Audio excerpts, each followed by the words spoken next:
নমস্কার বন্ধুরা, গল্পের মহলে সকলকে স্বাগত।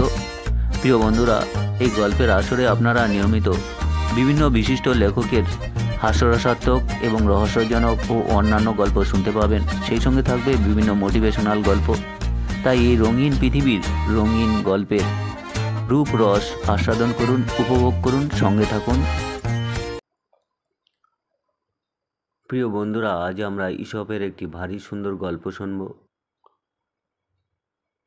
একদা কোনো স্থানে একটা ঘোড়া একটা গাধা নিয়ে একটি লোক রাস্তা দিয়ে হেঁটে যাচ্ছিল।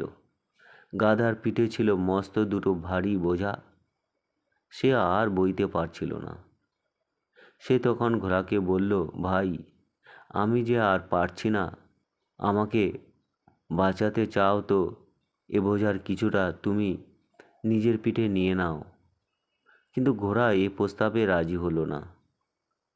একটু পরেই বোঝার ভার সইতে না পেরে গাধাটা পথের সামনে মুখ থুবড়ে পড়ে গিয়ে আহত হলো। লোকটি তখন গাধা যে বোঝা বইছিল তা তো ঘোড়ার পিঠে চাপালোই, উপরন্ত আহত গাধাটিকেও ঘোড়ার পিঠে চাপিয়ে দিল। এরপর ভারের চোটে ঘোড়া অত্যন্ত কষ্টের সঙ্গে বিলাপ করতে করতে বলতে লাগলো, আমার দুর্গতির জন্যই আজ আমার এই দশা।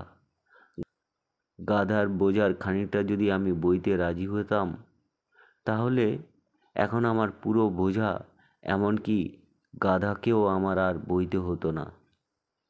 এই গল্পের নীতিকথা হচ্ছে, অল্প দায়িত্বের ভার এড়িয়ে গেলে অনেক সময় বড় দায়িত্বের বোঝা ঘাড়ে এসে পড়ে।